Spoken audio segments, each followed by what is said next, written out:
Bueno, continuando entonces con la anatomía de los hemisferios cerebrales, ya habíamos hablado la clase pasada de toda la superficie externa, hablamos de giros, de surcos, ¿cierto? De circunvoluciones que forman cada uno de los lóbulos cerebrales.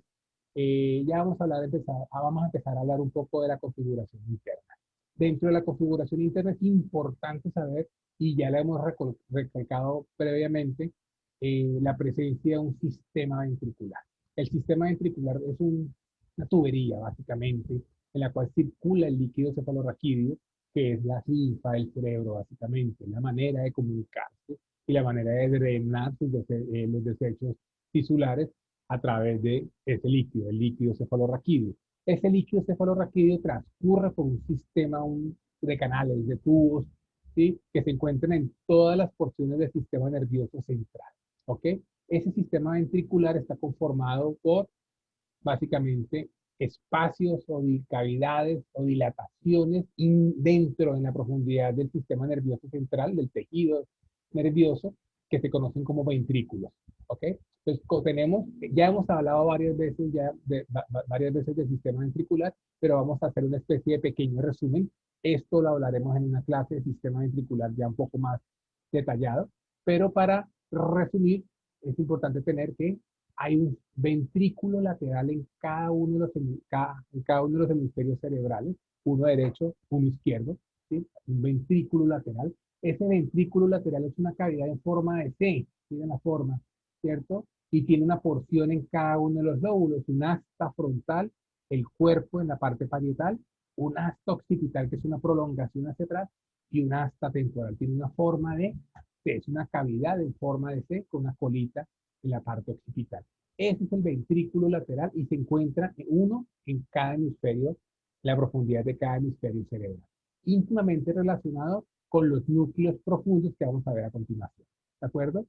En la mitad, recuerden que el diencéfalo es la porción del cerebro que une los dos hemisferios cerebrales. En la mitad de ese diencéfalo y en toda la línea media existe un ventrículo que sería el tercer ventrículo. El tercer ventrículo se une a un lado y al otro con los ventrículos laterales, o sea, tiene comunicación directa con ambos ventrículos laterales, ¿cierto? Y se encuentra en toda la mitad, en medio de la línea, en toda la línea media.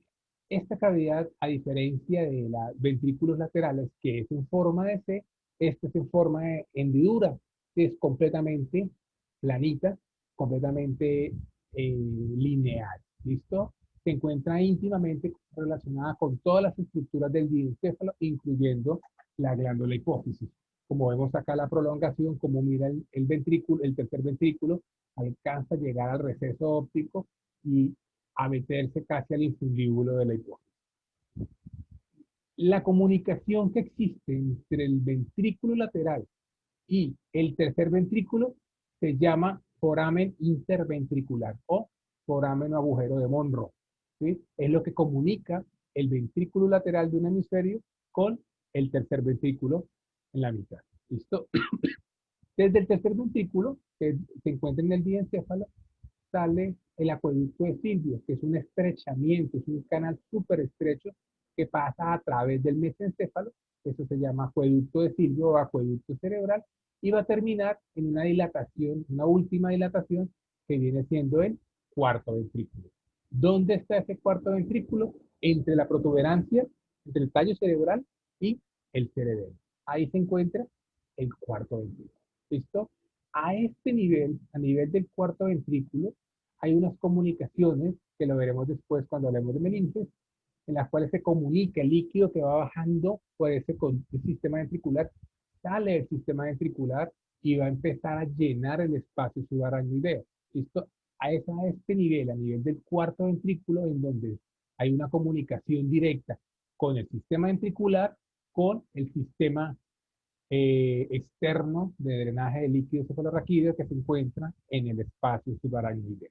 Y desde el cuarto ventrículo se continúa, como ustedes ya conocen, con el conducto central o conducto ependimario de la médula espinal.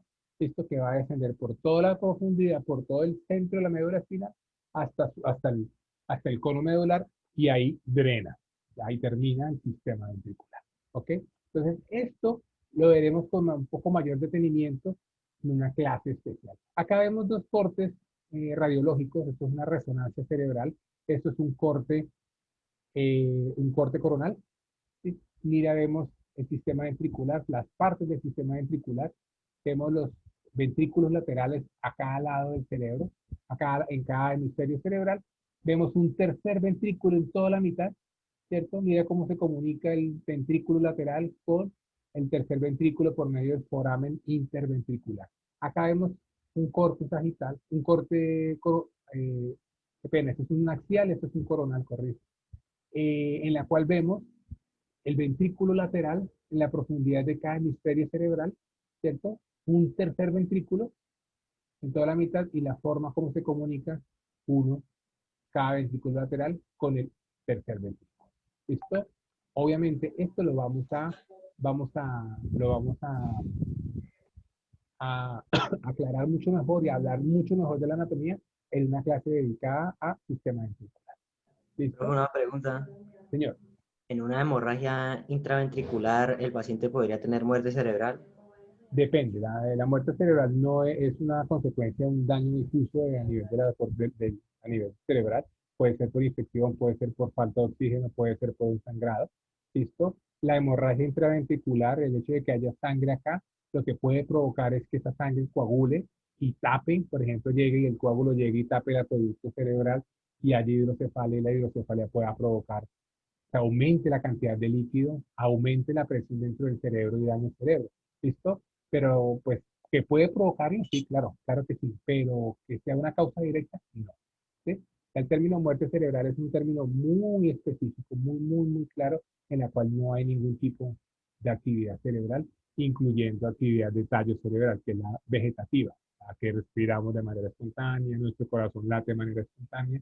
Eso quedaría abolido en una muerte cerebral. Puede ser la causa, pero no significa de que eso pase. Personas que tienen una hemorragia intraventricular y no les pasa nada. ¿Sí? La sangre se va reabsorbiendo, el coágulo se va reabsorbiendo, se maneja la hidrocefalia y no pasa, no hay ningún daño cerebral. Obviamente hay que hacerlo hay que vigilarlo, ¿no? Hay que vigilar al paciente. Bueno, entonces, ya hemos hablado de la sustancia gris. La sustancia gris es el acúmulo de neuronas, donde hay neuronas. Y en la sustancia gris, hablamos de la sustancia gris y la sustancia blanca, la médula espinal, dispuestas en forma de astas, un asta anterior, un asta intermedio, un asta posterior, donde se encuentran localizadas las neuronas. A nivel del cerebro, la sustancia gris se encuentra dividida en dos. Encontramos neuronas en dos partes. Primero, en la corteza cerebral. En la superficie de todo el hemisferio, de los hemisferios cerebrales, encontramos neuronas, o sea, encontramos sustancia gris. ¿Listo? Esta sustancia gris es lo que se conoce, es el más alto nivel de jerarquía a nivel de control en el sistema nervioso central. Es ahí donde llega y se integra toda la información que entra y toda la información que sale, y ahí es donde están asentadas las características que nos hacen propios como humanos, la personalidad, las emociones, lenguaje, en fin, ¿listo? Entonces, todas esas funciones corticales las veremos en una clase, es una clase súper interesante, ¿listo? Pero están ahí en la corteza cerebral, ¿listo? Pero también tenemos sustancia gris profunda, ¿sí? Acumulada o empaquetada en núcleos. Recuerden que cuando hablamos de núcleos en el sistema nervioso central hacemos referencia a grupos de neuronas. Ya hemos hablado de varios núcleos, el núcleo ambiguo en el tallo, el núcleo del tracto sanitario, el núcleo olivar inferior, hemos hablado de los núcleos cerebelosos profundos. El cerebelo también tiene unos núcleos y esos núcleos profundos que se encuentran en el centro de los hemisferios cerebrales, en la profundidad, se conocen como núcleos basales. ¿Ok? Los núcleos basales son un grupo son agrupaciones de neuronas que se encuentran en la profundidad de cada uno de los hemisferios cerebrales. ¿Listo? Dentro de esos núcleos basales encontramos el núcleo caudado, que sería este. Ya vamos a hablar de él un poco. Encontramos el globo pálido, acá. El putamen, formando estos tres núcleos. Acá se encuentra el núcleo lenticular, que sería este. Entonces, putamen, y globo pálido, que son dos núcleos, vamos a hablar posteriormente de ellos. Y tenemos también otras estructuras que, aunque no forman parte de los hemisferios cerebrales del telencéfalo como tal, están íntimamente relacionados y nos toca hablar de ellos, que es el tálamo, que forma parte del diencéfalo, el núcleo subtalámico, que se encuentra inmediatamente debajo del tálamo, y la sustancia negra, que ya recuerdan que forma parte del mesencéfalo. ¿Listo? Cuando hablamos entonces de núcleos basales, hacemos referencia a un grupo de núcleos de neuronas que se encuentran en la profundidad de cada hemisferio cerebral, ¿listo? Y estos pueden formar parte ya sea del telencéfalo, sería núcleo caudado, globo pálido y putamen, o de otras partes como el del diencéfalo, como tálamo y núcleo subtalámico, o sustancia negra, que sería el mesencéfalo. ¿Listo? ¿Cuál es la función de esos núcleos basales? Lo vamos a ver después, pero básicamente la función del núcleo, los núcleos basales es autorizar el inicio de un movimiento, o sea, evitar movimientos involuntarios, ¿de acuerdo? Si la función del cerebelo es coordinar en vivo el movimiento, los núcleos basales básicamente lo que hacen es autorizar y evitar la aparición de movimientos anormales, o sea, que yo haga lo que quiera hacer y no que haga un movimiento diferente. Esto básicamente esa es la función de los núcleos basales. Acá tenemos la forma, la distribución de esos núcleos basales. Tienen forma de, como una especie de una coma, básicamente. La cabeza, una gran cabeza y una prolongación en forma circular hacia atrás, ¿cierto? Estos son los núcleos, o como se conocen también los ganglios basales.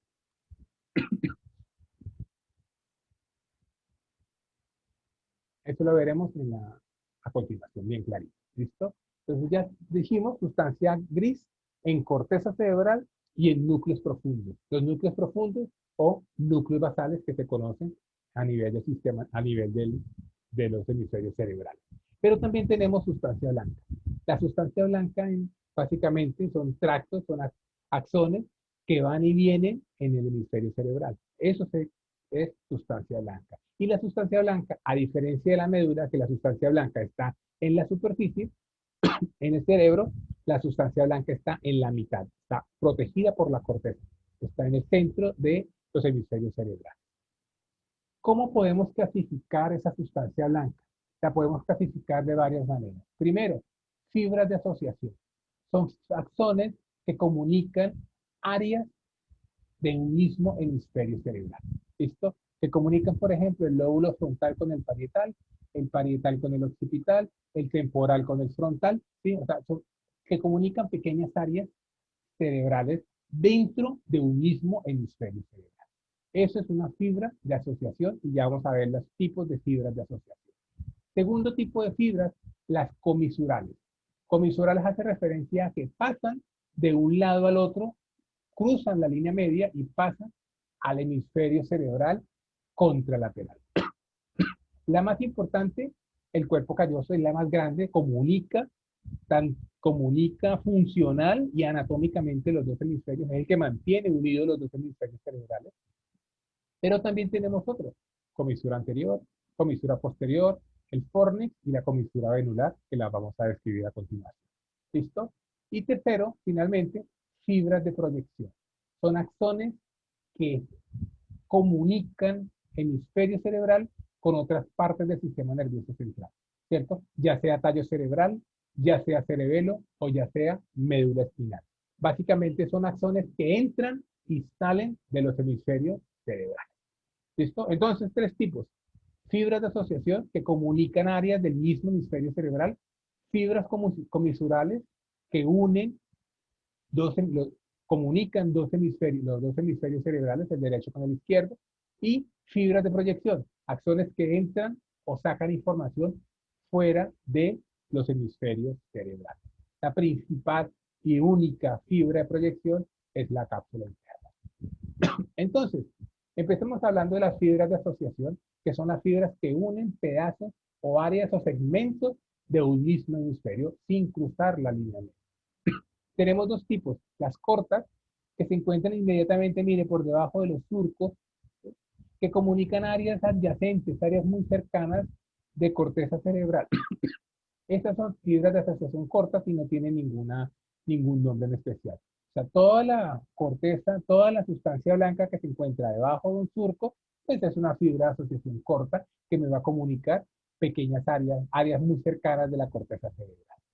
Pero tenemos fibras de asociación largas, que son mucho más, un poco más profundas y comunican puntos tan lejanos como comunicar el lóbulo frontal con el lóbulo occipital, por ejemplo. Pueden ir de polo a polo.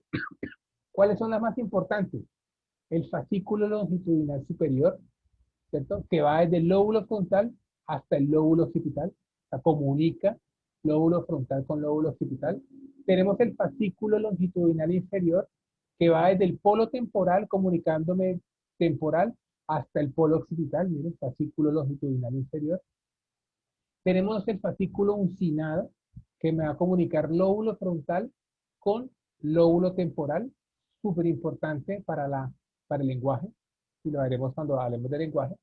Fascículo del cíngulo, que se encuentra por debajo de la profundidad del giro del cíngulo, que va a comunicar todas estas estructuras del sistema límbico, del sistema emocional que tenemos.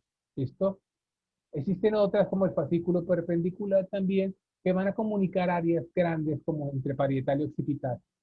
Pero lo que quiero que quede claro es que estos fibras de asociación largas no van a cruzar la línea media, van a comunicar áreas en el mismo lado del cerebro, ¿listo? En el mismo hemisferio cerebral, ¿listo? Eso es una fibra de asociación, corta o larga, pero ninguna de ellas sale del hemisferio cerebral, de un hemisferio cerebral.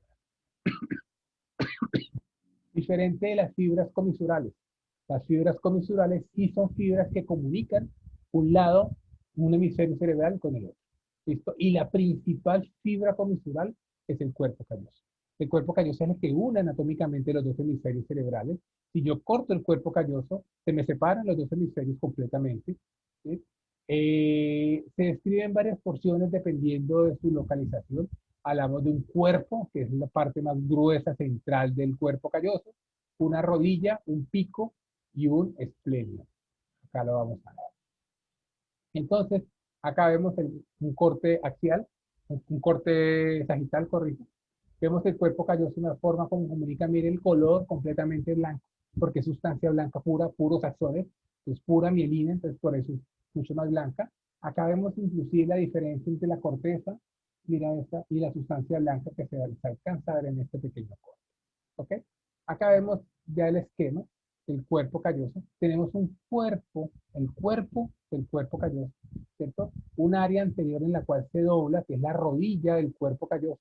Un pico, la parte más inferior y el adelgazamiento más inferior del cuerpo calloso. Y en la parte posterior un engrosamiento que se conoce como rodete o esplenio del cuerpo calloso. Entonces, cuerpo, rodilla, pico y esplenio o rodete del cuerpo calloso. Acá la vemos, un engrosamiento en la parte posterior.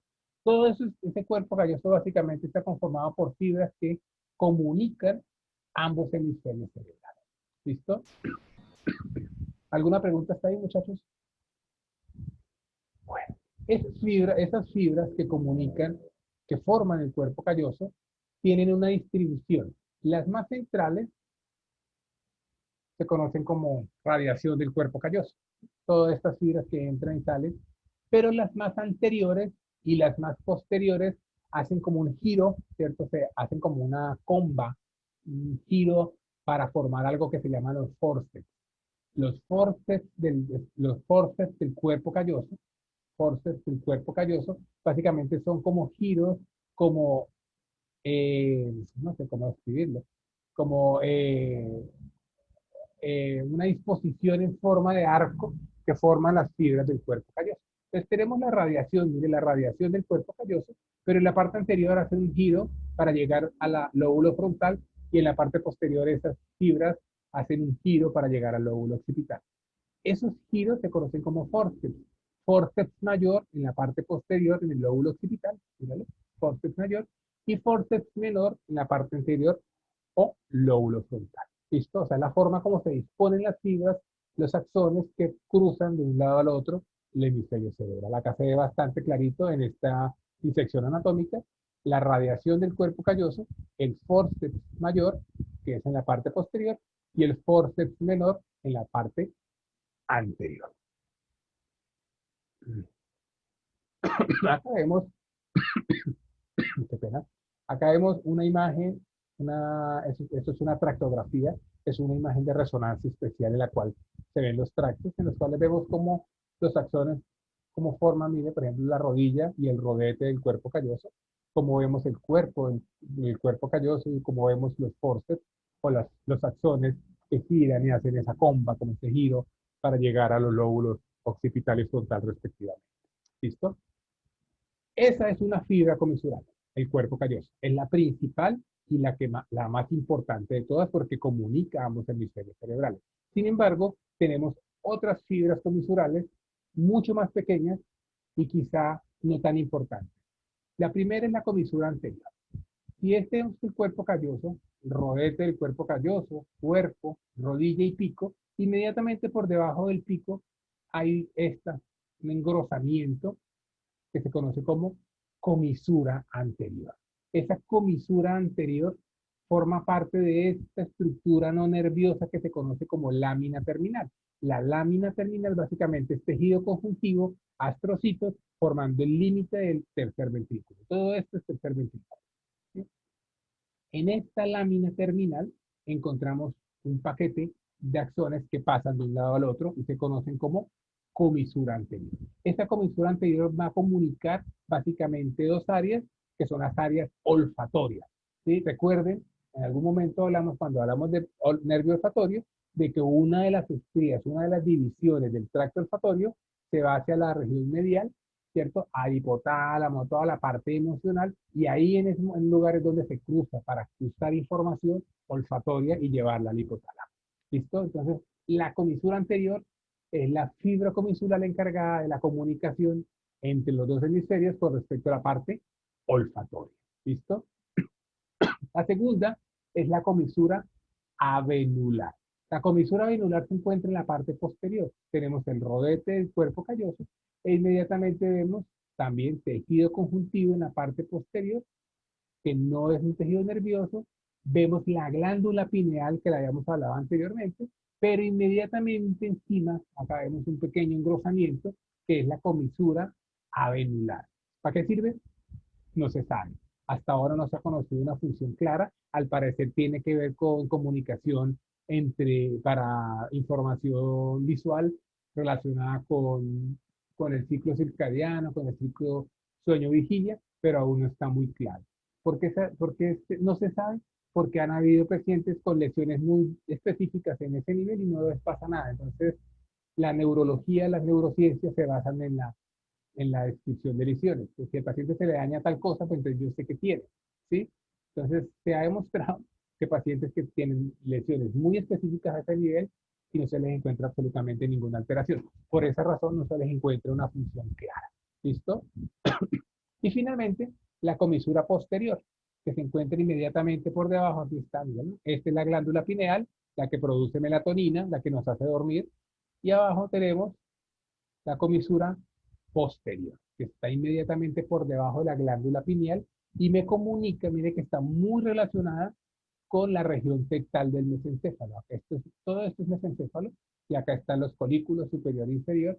Esta comisura posterior está relacionada, comunica los núcleos pretectales, que son los encargados de los movimientos de la pupila, ¿cierto? Y los movimientos oculares. O sea, tiene mucha relación con la comunicación entre un lado y el otro del cerebro para los circuitos de movimientos pupilares y movimientos de los ojos. ¿Listo? Entonces, 4 fibras comisurales hasta ahora. Cuerpo calloso, comisura anterior, comisura venular, que no sabemos para qué sirve, comisura posterior. Y finalmente, el fornix. El fornix es una estructura en forma de arco. Es un gran tracto en forma de arco. Forma parte del sistema límbico, que es el sistema de memoria y emociones. ¿Sí? Es el que comunica básicamente el hipotálamo con el hipocampo. El hipotálamo es la parte vegetativa neta del cerebro, es el que controla nuestro sistema vegetativo, ¿cierto? Y el hipocampo es el encargado de la memoria y las emociones. Entonces, ese fornix es como la vía de comunicación entre el hipotálamo y el hipocampo. ¿Listo? Entonces acá vemos, acá vemos la distribución. Acá están los núcleos mamilares, que lo habíamos mencionado, que son las dos teticas, las dos bolitas que se ven en la cara inferior del cerebro, ¿cierto? Desde ahí salen los axones que forman los pilares anteriores del fornix, después forma el cuerpo del fornix y se desvía hacia el lóbulo temporal hacia llegar al hipocampo. Acá vemos, ¿cierto? Inicia en la parte anterior en el hipocampo, tiene forma de C, la columna anterior, el cuerpo, y va a terminar en la profundidad del hipocampo, que se encuentra en el lóbulo temporal. ¿Listo? Entonces, este fornix es una estructura de comunicación, se comporta como una fibra de asociación, o sea, me va a asociar dos áreas del cerebro, pero en la mitad, en el centro, vemos de que hay una comunicación, que es la comunicación del fornix o la unión entre los dos fornix. Esta parte del fornix es lo que se conoce como comisura hipocampal y eso es lo que va a formar una fibra de asociación. Una fibra, corrijo, una fibra comisural, porque me va a unir la información de un hemisferio cerebral con la información del otro.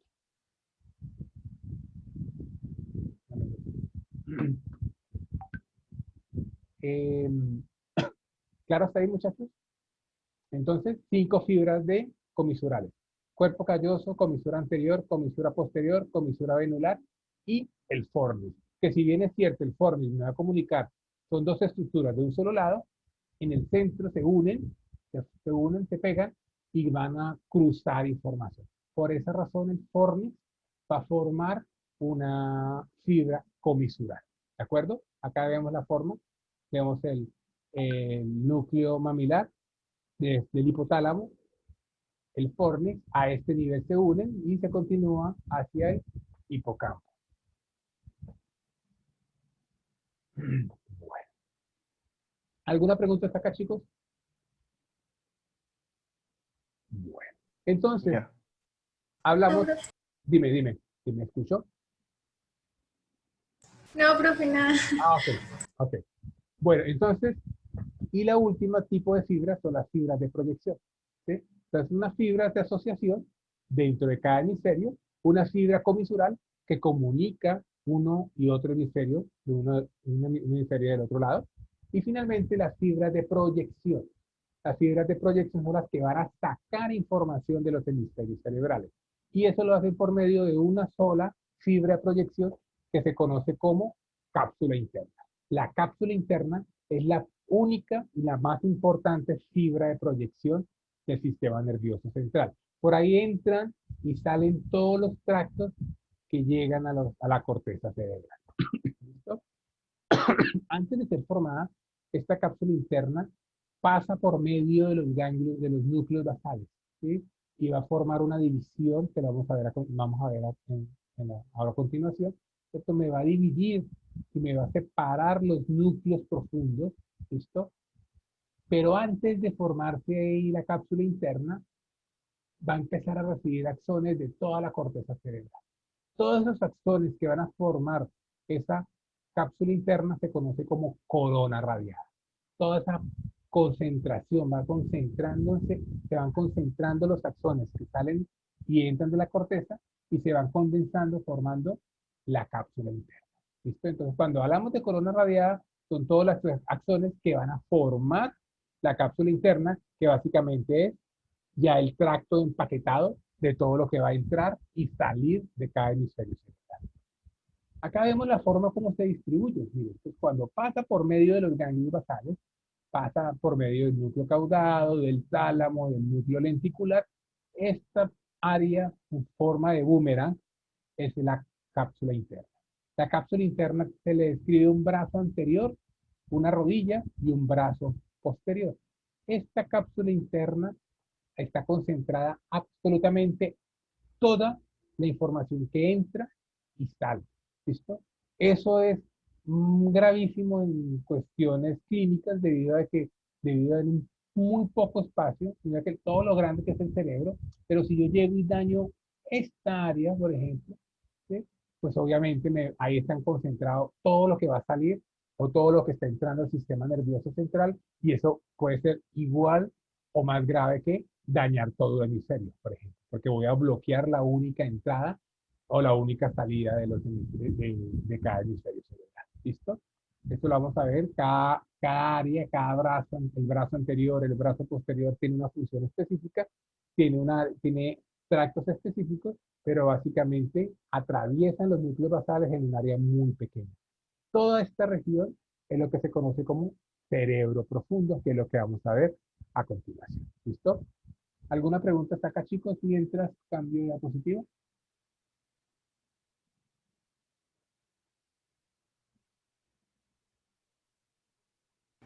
No, señora, hasta el momento no.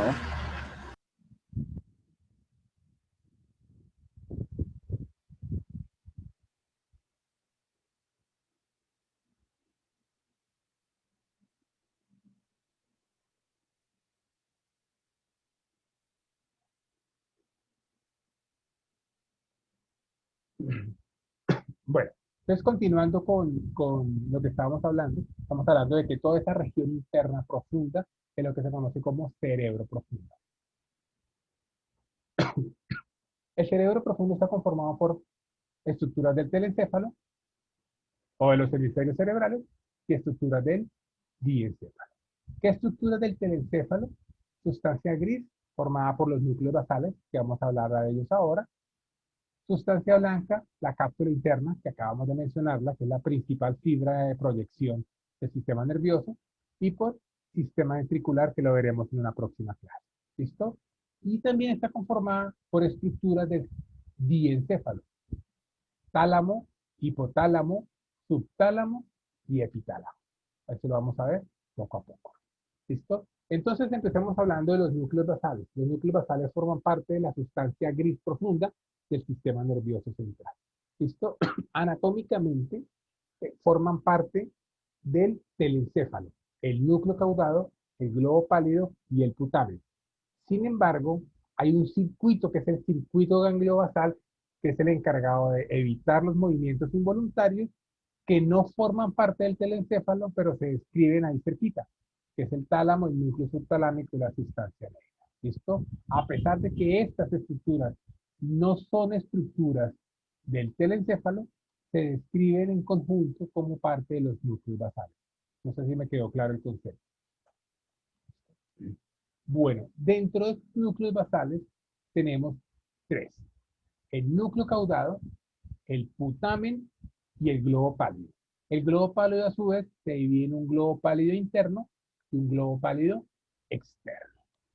Acá vemos entonces, en un corte coronal, vemos el núcleo caudado, ¿cierto? En la parte más superior, vemos el putamen en la parte más lateral, en azul claro, y el globo pálido en la parte más interna. Estos son los tres componentes telencefálicos de los núcleos basales. ¿Listo? Y si vemos, entre ellos está esta, que es la cápsula interna, que me los va a separar de las otras estructuras, del tálamo, del núcleo subtalámico, de la sustancia negra. ¿Listo? Acá los vemos un poco mejor en dos cortes, en un corte axial y en un corte coronal. Vemos acá vemos el ventrículo lateral y vemos muy relacionado el núcleo caudado que se encuentra acá, relacionado íntimamente con el ventrículo lateral. O sea, el núcleo caudado, como su nombre lo dice, tiene forma de coma y tiene la misma distribución y la misma forma en forma de C que tiene el ventrículo lateral. O sea, siempre donde hay ventrículo lateral va a haber una porción del núcleo caudado. Miren, acá está, ¿cierto? Relacionado íntimamente con el ventrículo lateral. ¿Ok? Lateralmente vemos este núcleo en forma de triángulo o en forma de como de pirámide, ¿cierto? Un segmento un poquito más oscuro en la parte lateral, que es el putamen, y un segmento más claro en la parte medial, en la punta de esa pirámide, que sería el globo pálido. ¿Listo? En conjunto, este núcleo, estos dos núcleos están pegados, anatómicamente están pegados, y se conoce como núcleo lenticular, por forma de lente, por la forma en forma de pirámide que tiene. ¿Listo? Entonces, cuando hablamos de núcleo lenticular, hacemos referencia a la unión anatómica entre el núcleo putamen y el núcleo globo pálido. ¿Ok? Vamos bien hasta ahí. ¿Listo? Estos son los tres componentes del telencéfalo. Acá vemos también, miren, núcleo pálido, el núcleo caudado. Acá vemos el putamen y vemos en la parte más medial el globo pálido, que a su vez se subdivide en una porción lateral y una porción medial. ¿Ok? También vemos, ustedes se dan cuenta acá, este núcleo, este núcleo caudado y este núcleo putamen tienen unas uniones, tienen como unas pequeñas intersecciones, como unas pequeñas fibras que comunican los dos núcleos, porque si bien es cierto, están separados anatómicamente, funcionalmente actúan de manera idéntica. ¿Sí? Entonces, básicamente, funcionalmente es un mismo núcleo, tiene unas estrías, unas rayas que comunican, mírala, que comunican el núcleo caudado en forma de coma, mírala, ¿cierto? Comunican con el putamen. Acá alcanzamos a ver unas pequeñas estrías, no sé si alcanzan a verlas, que comunican este, que es el núcleo caudado, con la parte más lateral, que es el putamen. Estas estrías es lo que hace que se describa fisiológicamente, funcionalmente, la unión entre el putamen y el núcleo caudado como núcleo estriado. ¿Listo? Entonces, tenemos el núcleo caudado en unión con el putamen, que se conoce como núcleo estriado, ¿cierto? Y el putamen unido con el globo pálido anatómicamente formando una pirámide que se conoce como núcleo lenticular. Acá está el núcleo en forma de lente. ¿Ok? También nos damos cuenta, la cápsula interna, la forma como me subdivide y me separa las estructuras, ¿cierto? Y me las separa de las otras partes del sistema nervioso, ¿cierto? Del diencéfalo, por ejemplo, del tálamo, del diencéfalo que se encuentra. Y acá vemos la sustancia blanca formando la cápsula interna, separando las estructuras. ¿Listo? ¿Claro hasta ahí, muchachos? Acá vemos una distribución un poquito más tridimensional, ¿cierto? Vemos el núcleo caudado en forma de C, en estrecha relación con el ventrículo lateral. Vemos el núcleo lenticular en la parte más lateral con sus comunicaciones con el putamen, ¿cierto? Y vemos en todo el centro un tálamo, que no forma parte directa de los núcleos basales, pero funcionalmente hay que describirlo como parte de ese círculo. Entonces, aquí está la distribución, intentar la distribución tridimensional de las relaciones del núcleo lenticular, que allí estaría putamen afuera y globo pálido adentro, el núcleo caudado y las estrías que unen el caudado con el putamen. ¿Listo?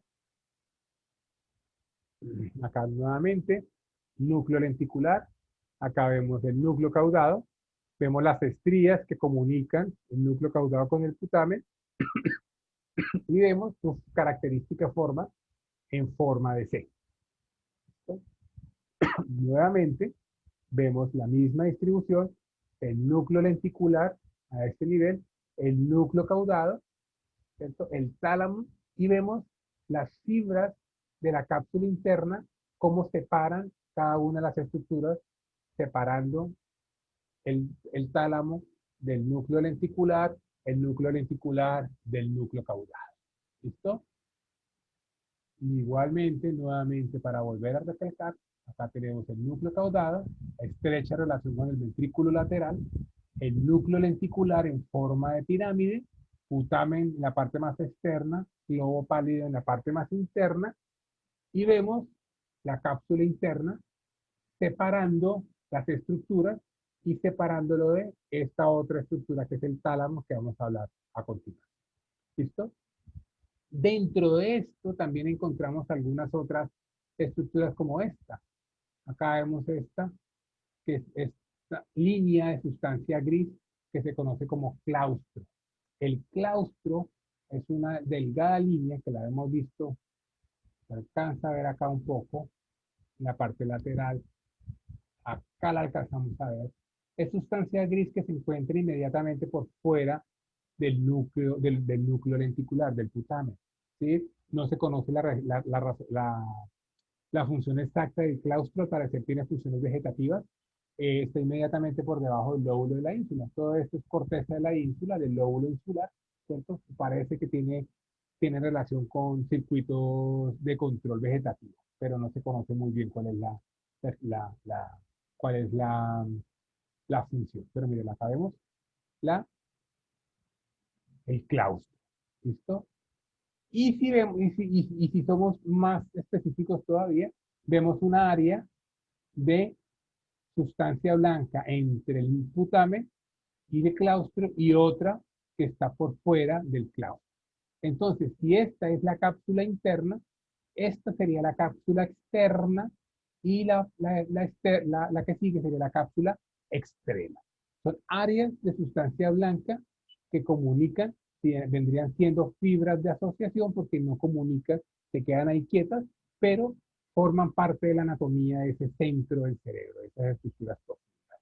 Repetimos entonces, núcleo caudado, núcleo lenticular, formado por dos, por el putamen y el globo pálido, ¿cierto? La cápsula interna, separando estas estructuras, separándolas del tálamo, que se encuentra en la parte más medial, ¿cierto? Tenemos la cápsula externa, por fuera del putamen, tenemos el claustro, que es sustancia gris sin función específica, y tenemos la cápsula externa, extrema, corrijo, que es la que va a separarla ya directamente de la corteza de la isla. ¿Listo, chicos? ¿Alguna pregunta hasta acá, muchachos? Entonces vamos a empezar a hablar de cada uno de los núcleos, de la anatomía de cada uno de los núcleos. Vamos a empezar a hablar del núcleo caudado. Como lo dije anteriormente, el núcleo caudado tiene una forma de coma. Tiene una cabeza, ¿cierto? Redondeada en la parte de adelante, relacionada con el lóbulo frontal, un cuerpo y una cola que se va a ir adelgazando y se dirige hacia adelante, hacia la punta del lóbulo temporal. ¿Cierto? Mira, acá vemos la cabeza del núcleo caudado, el cuerpo del núcleo caudado y vemos la cola del núcleo caudado en forma de C, dirigiéndose hacia el polo temporal. En la punta del núcleo caudado hay un núcleo que no tiene nada que ver con la función del núcleo caudado, pero anatómicamente se relaciona, que es el núcleo amigdalino, la amígdala cerebral. ¿Ok? La amígdala cerebral es un centro emocional potentísimo para la parte de control de nuestro comportamiento dependiendo de las emociones. ¿Listo? Esto lo veremos cuando hablemos de la parte del circuito emocional. ¿Listo? Pero entonces en la punta de la cola del núcleo caudado encontramos el núcleo amigdala. ¿Listo? Cabeza, cuerpo y cola del núcleo caudado. Esto en azul es el ventrículo lateral. Mira que tiene la misma forma y se relaciona en todo su recorrido con el ventrículo lateral. ¿Listo? Ese es el núcleo caudado. Básicamente, ¿para qué sirve el núcleo caudado? Él recibe la información de la corteza motora. Él recibe la información de qué es lo qué tipo de movimiento quiero hacer. ¿Listo? ¿Ok? Segundo, núcleo lenticular. Dijimos que el núcleo lenticular es un núcleo anatómico formado por dos núcleos. Tiene forma cónica, con una base mirando a la ínsula y un vértice mirando hacia el centro, hacia la línea media, hacia el tálamo. ¿Cierto? Ese núcleo lenticular está separado del tálamo y separado del núcleo caudado por la cápsula interna. Y acá vemos el núcleo lenticular en forma de pirámide, en forma de cono, ¿cierto? Separado del núcleo caudado y separado del tálamo por la cápsula interna. ¿Listo? Tiene varios componentes. Un componente lateral grande, un poquito más oscuro, que es el putamen, ¿cierto? Y un segmento un poco más medial y un poco más claro, que es el globo pálido. Funcionalmente, el globo pálido se divide en dos. Un globo pálido interno y un globo pálido externo. ¿Listo? Esas divisiones las veremos un poquito después cuando hablemos de sistema motor. ¿Ok? Entonces tenemos un núcleo lenticular, un putamen y un globo pálido en la parte interna. Como para regla mnemotécnica, para saber cuál es el que queda afuera y cuál es el que queda adentro, las putas siempre van afuera. El putamen va para afuera. El putamen es lateral. ¿Listo? Y el globo pálido es medial. ¿Ok? Para que tengan en cuenta la relación. ¿Listo? Recordamos, núcleo caudado, núcleo lenticular formado por el putamen externo y el globo pálido en la parte interna y una cápsula interna separando estos componentes. Acá vemos el claustro, acá lo mencionan el claustro y mencionan la cápsula externa y la cápsula extrema, que son áreas de sustancia blanca que se encuentran rodeando el claustro. No se sabe exactamente la función de estas tres estructuras, pero anatómicamente están descritas. ¿Listo? ¿Alguna duda, muchachos, hasta ahí?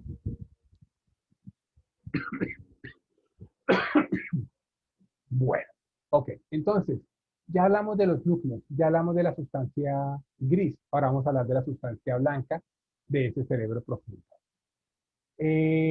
La principal es Profe, que verá, ¿para qué es que servía el núcleo lenticular en función? lo que hace básicamente, entonces dijimos que el núcleo caudado recibe la información de la corteza motora y esa la manda al núcleo lenticular. Básicamente lo que hace el núcleo lenticular es, la función de él es mantener inactiva la corteza. O sea, la función del núcleo lenticular es mantener inactiva la corteza motora. ¿Sí?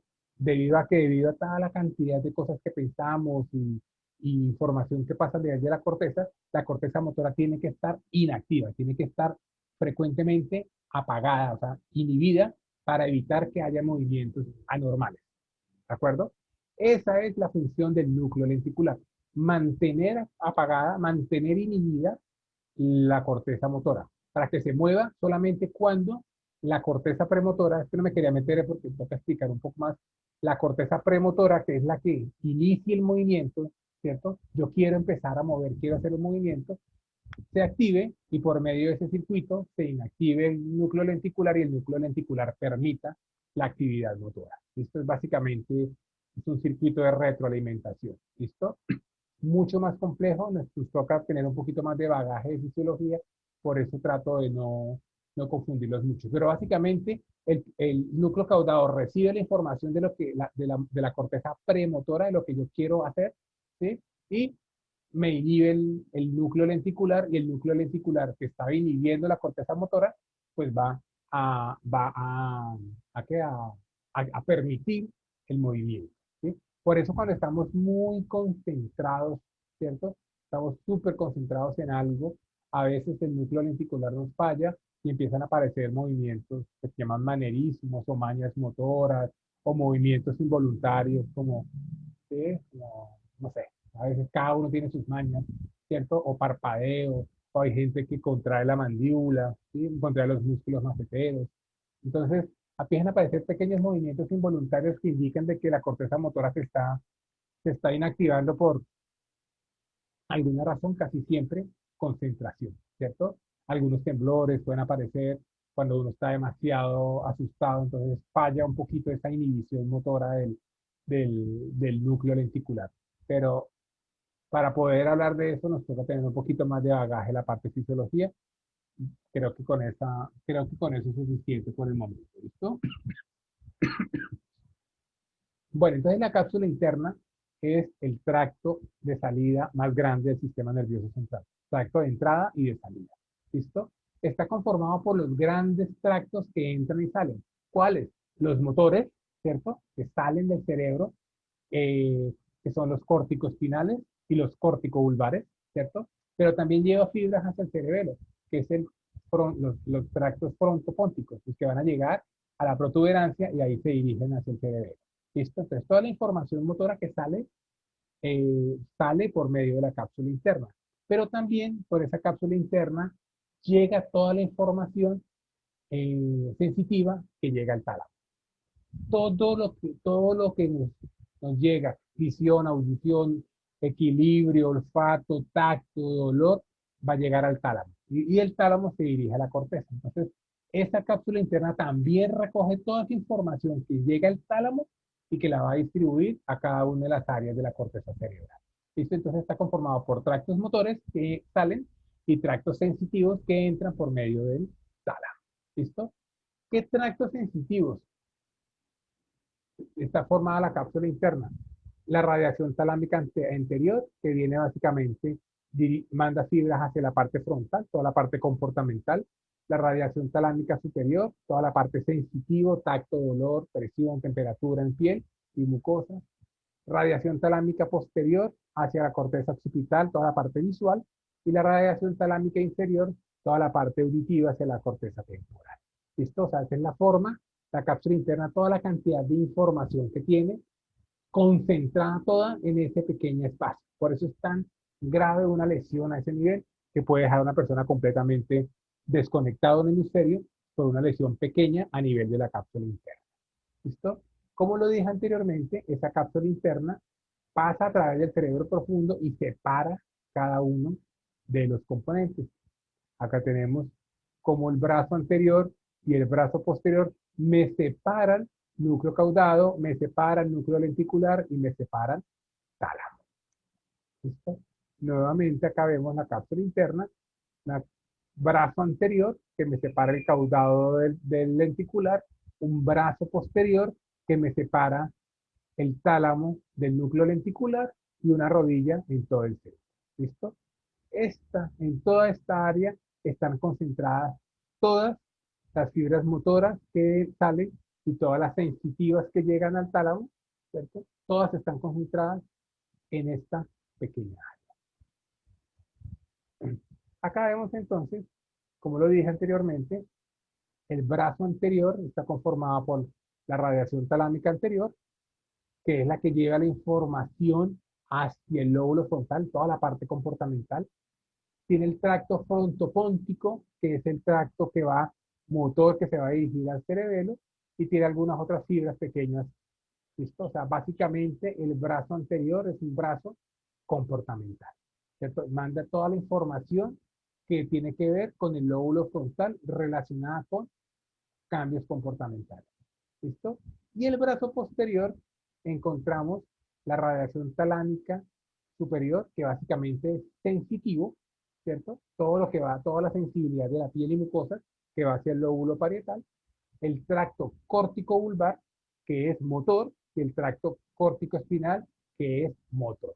O sea, si de los dos componentes, si de los dos brazos, brazo anterior y brazo posterior, es en el brazo posterior en donde están casi todas las fibras importantes que entran y salen de cada hemisferio cerebral. ¿Listo? O sea, es el brazo posterior quizá el área más sensible clínicamente y desgraciadamente el que más se daña en un sangrado intracranial. Por ejemplo, un sangrado por tensión alta, que se le rompe un vasito cerebral porque se le subió la tensión al paciente. El sangrado casi siempre es a este nivel y es un paciente que queda súper limitado debido a la concentración de todas las fibras motoras que salen y las sensitivas que llegan a cada hemisferio cerebral. ¿Listo? ¿Qué otros componentes tiene esa cápsula interna? Una radiación inferior que va a ir hacia el lóbulo temporal, que básicamente es auditiva, y una radiación posterior, que es la que va a conformar básicamente toda la información visual. ¿Listo? Pero cápsula interna, brazo anterior principalmente comportamental, tiene un componente motor de coordinación hacia el cerebelo, pero principalmente es comportamental, y la parte posterior toda la parte motora y sensitiva que entra y sale del cerebro. ¿Listo?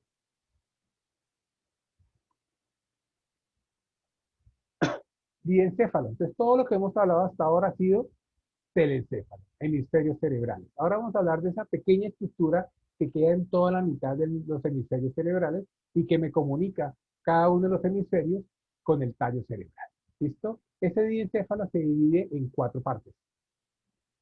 El epitálamo, el tálamo, hipotálamo y subtálamo. Son 4 estructuras, 4 partes del diencéfalo. ¿Listo? El epitálamo está formado básicamente por 2 estructuras, la avénula y la glándula pineal. El tálamo conformado solamente como el tálamo propiamente dicho. El hipotálamo formado por el hipotálamo propiamente dicho. Y el subtálamo formado principalmente por el núcleo subtalámico. Todos esos son núcleos que se encuentran en el cerebro profundo, pero forman parte del diencéfalo. No del telencéfalo, sino del diencéfalo. Empecemos por el epitálamo, empezando por la glándula pineal. La glándula pineal no es una estructura nerviosa, es una estructura glandular. Se encuentra en la parte posterior, en la pared posterior del tercer ventrículo y un poquito por encima, mírenlo, acá está, Acá están los colículos superiores e inferiores del mesencéfalo y acá vemos la glándula pineal. Esta glándula pineal tiene una función, básicamente su función es inhibir la actividad hormonal durante el sueño y provocar pulsos o secreción de una hormona que es la melatonina. Esta hormona, la melatonina, es la encargada de inducir sueño en ausencia de luz. Cuando se empieza a apagar la luz, se empieza a ir la luz del día, la disminución de la cantidad de luz hace que se aumenten los niveles de melatonina y nos dé sueño. ¿Listo? O sea, es la encargada de lo que se conoce como ciclo sueño-vigilia. Esta glándula pineal recibe aferencia por medio de la comisura posterior. Recordemos que la comisura posterior se encuentra por debajo de la glándula pineal y esta glándula pineal ahí recibe comunicaciones de las vías visuales y recibe comunicaciones de las vías iridomotoras, de movimiento de pupila. ¿Listo? La vénula se encuentra por encima, ya la habíamos comentado, acá si esta es la glándula pineal, esta es la comisura posterior, acá estaría la avénula, que forma parte de esa comisura avenular que habíamos hablado anteriormente. Posiblemente se cree que es de función visceral, de integración visceral, al parecer comunica tálamo, hipotálamo, pero no se está muy clara cuál es la función. ¿Listo? Pero forma parte del epitálamo. La glándula pineal, acá, y la avénula en la parte posterior. ¿Listo? Acá vemos, mire, la glándula pineal, inmediatamente muy relacionada con el mesencéfalo, con la cara posterior del mesencéfalo, con los colículos superior e inferior. Segunda parte, tálamo. El tálamo es el núcleo más grande del sistema nervioso central. Él está en todo el centro del sistema nervioso central, a pesar de que el diencéfalo es único en toda la mitad, tenemos dos tálamos. Un tálamo de un lado, un tálamo del otro, separados uno del otro por el tercer ventrículo. ¿Listo? O sea, pues son dos núcleos, uno a cada lado, separados por el tercer ventrículo. Ese tálamo es un núcleo grande, es el más grande que hay en el sistema nervioso central. Tiene forma de huevo, digamos, una forma de huevo. Un extremo, una punta anterior un poco delgada, un poco estrecha, y un extremo posterior un poco más grande, más amplio, con forma de huevo, como su nombre lo dice. ¿Listo? La parte posterior, grande y redondeada, se llama pulvinar, ¿cierto? Entonces, el pulvinar del tálamo es la parte más posterior y más grande. Tiene la forma de huevo, una forma anterior estrecha y una forma más posterior, un extremo posterior más grueso, y ese extremo posterior es el que se conoce como pulvinar, el pulvinar del tálamo. ¿Listo? Cada tálamo está separado por el tercer ventrículo, pero entre cada uno de los tálamos hay una adhesión, hay una unión entre los dos tálamos, que es lo que se conoce como adhesión intertalámica, que es la forma como se comunican finalmente un tálamo y el otro. ¿Listo? Esta se llama la adhesión intertalámica. El resto, los dos tálamos completamente separados y aislados por el tercer ventrículo. ¿Listo? Acá vemos los dos tálamos. Vemos acá. Vemos el extremo anterior delgado y un estrecho posterior un poco más grande que se conoce como pulvinar. ¿Listo? En la parte posterior del pulvinar vemos dos pequeñas protuberancias del tálamo. El cuerpo geniculado medial, corrijo, y el cuerpo geniculado lateral. Son pequeñas prominencias que se encuentran en el pulvinar relacionadas con las vías visuales, lateral, y auditivas, medial. El cuerpo geniculado medial es auditivo, el cuerpo geniculado lateral es visual. Estos se encuentran en la parte más posterior del tálamo. A su vez, ese tálamo está dividido en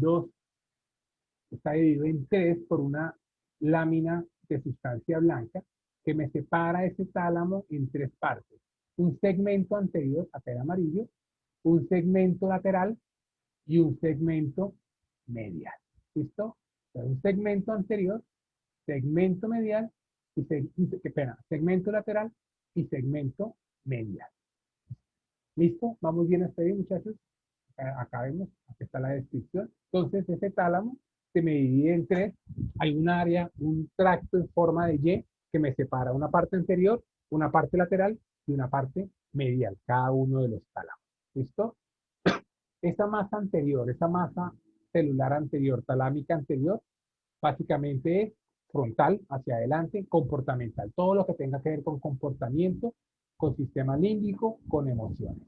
La masa celular medial, que en este caso sería la azulita, está en relación con la corteza prefrontal y otros núcleos talámicos, básicamente de integrar información de un cerebro con el otro.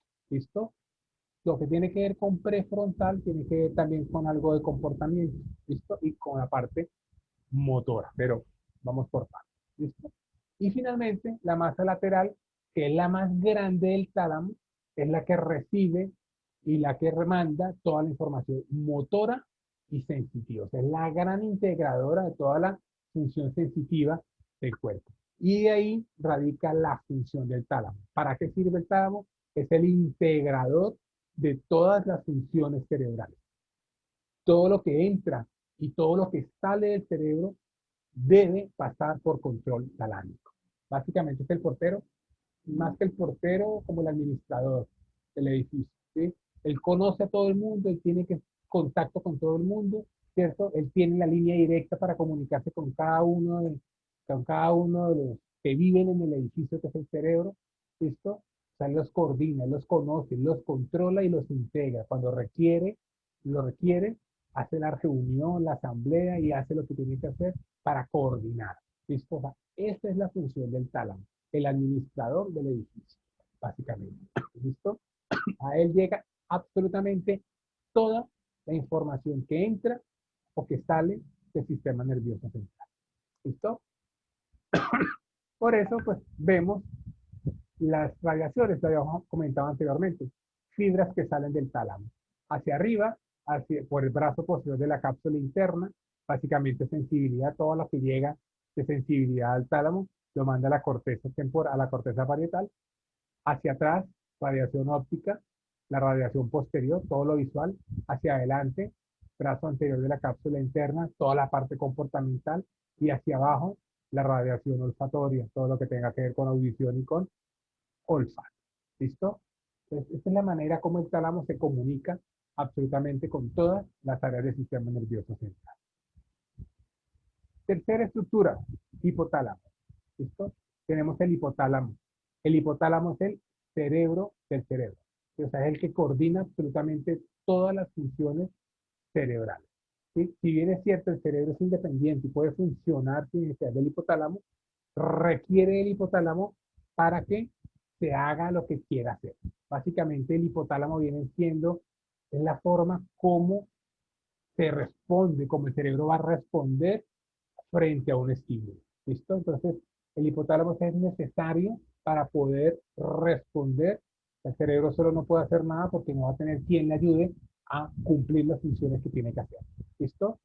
Básicamente lo que hace el hipotálamo es integrar los dos grandes sistemas de control, el endocrino y el nervioso. O sea, el hipotálamo tiene funciones endocrinas y tiene funciones nerviosas. ¿Listo? Esa integración hace que sea obviamente un órgano central y completamente necesario para realizar todas las funciones necesarias. ¿Listo? Recibe aferencias de todo tipo. Primero, nerviosas, ¿cierto? Él recibe recibe la acción de la neurona, recibe el neurotransmisor, por ejemplo, que viene del sistema límbico, de las emociones, ¿cierto? Yo me siento triste, esta información nerviosa va a llegar por medio de axones, por medio de tractos, del tracto del fornix, ¿sí? También me va a llegar información directamente de las vías ópticas. El nervio óptico me va a mandar información por medio del sistema nervioso, me va a mandar información si hay o no hay luz para, eh, para producción hormonal, ¿cierto?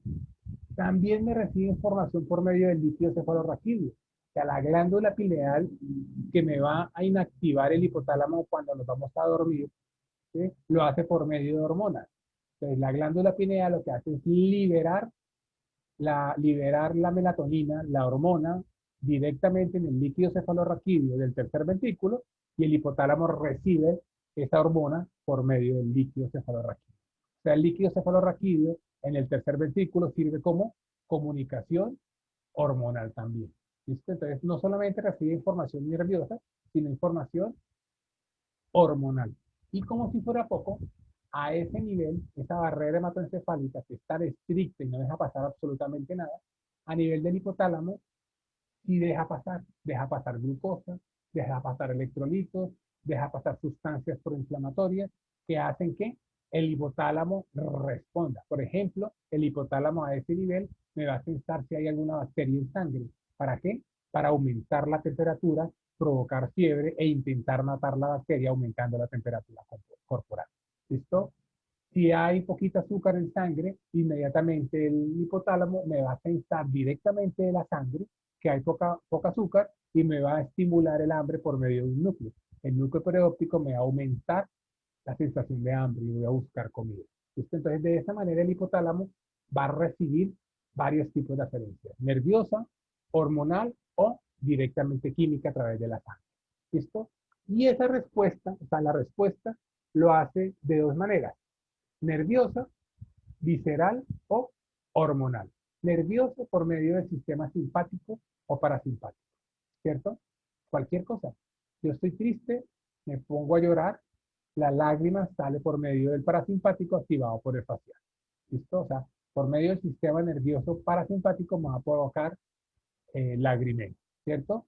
Estoy asustado, me pongo pálido, entonces hay palidez, hay disminución en la cantidad de sangre en la cara, en la piel, por eso me pongo pálido. Hay taquicardia, aumenta la frecuencia cardíaca, o sea, una respuesta meramente visceral, meramente autonómica, desencadenada por el hipotálamo, ¿listo? Pero también el hipotálamo puede provocar una respuesta hormonal, ¿sí? Aumento de la secreción, por ejemplo, de hormonas corticosteroideas, aumento de la producción de hormonas estimulantes de la tiroides, aumento de hormonas sexuales, ¿sí? O sea, me va a provocar una cantidad de cambios hormonales para provocar una respuesta.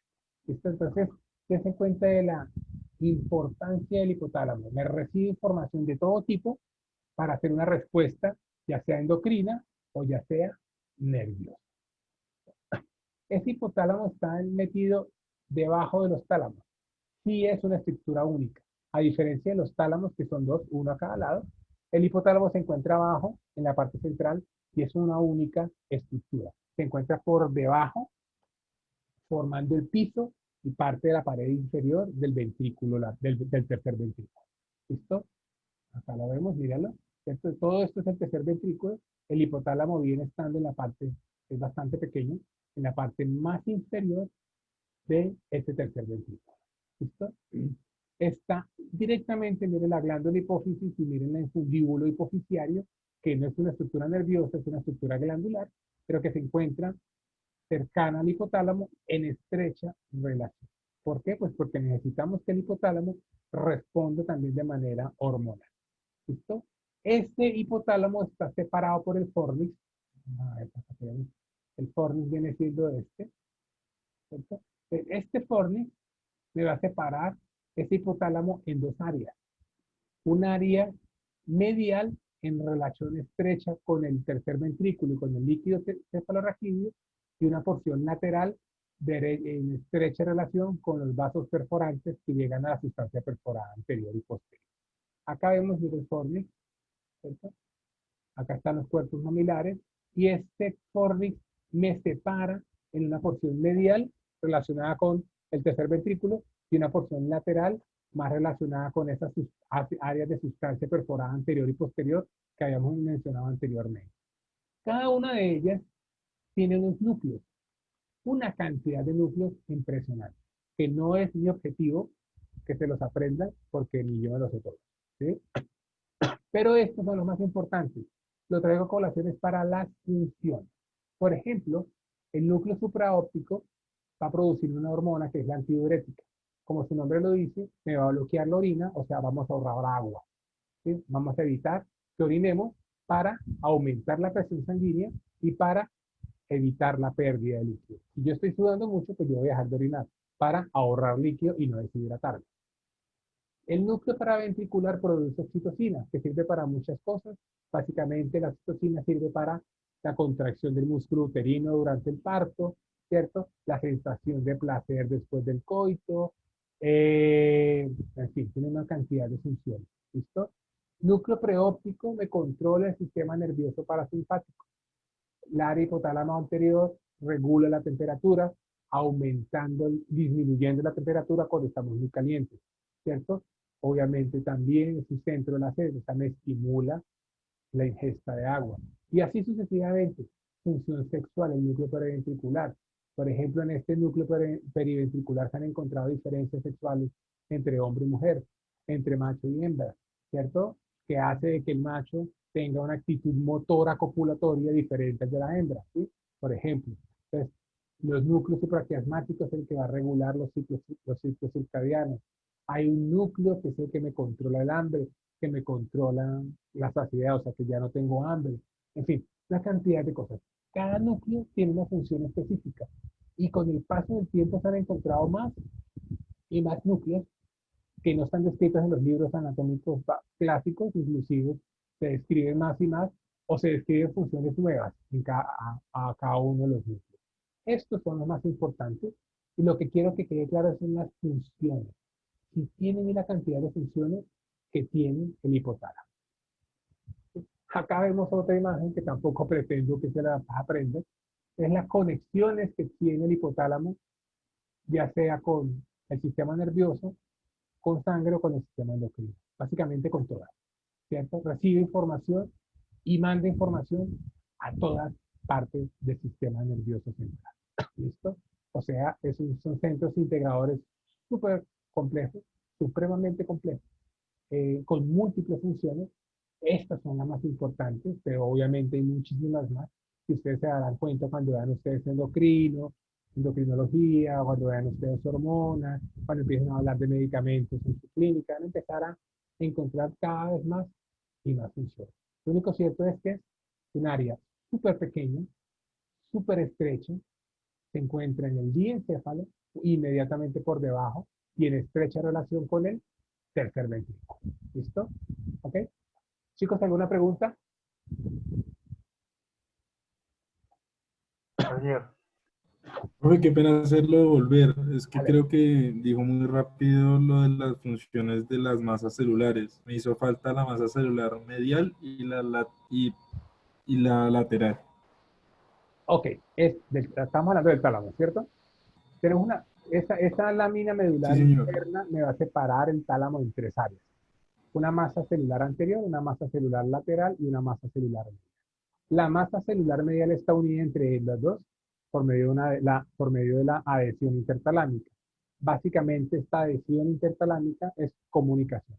¿Listo? Entonces, la masa celular interna es básicamente integración entre los dos tálamos. ¿Listo?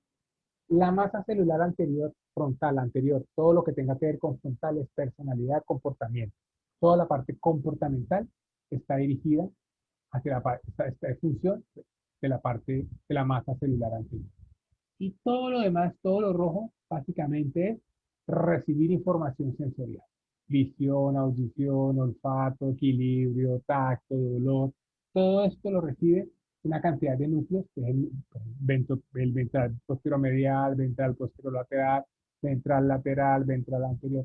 Eso no lo pretendo todavía meterme en esto, pero toda esta masa celular lateral básicamente es integración sensitiva, sensibilidad. ¿Listo? Entonces, masa anterior, conexión con el hipotálamo del sistema límbico, emociones y personalidad. Celular medial, integración con otros núcleos talámicos y la masa celular lateral, conexión con cortezas motoras y principalmente sensitivas. ¿Listo? Gracias. Bueno, chicos. Y finalmente el subtálamo.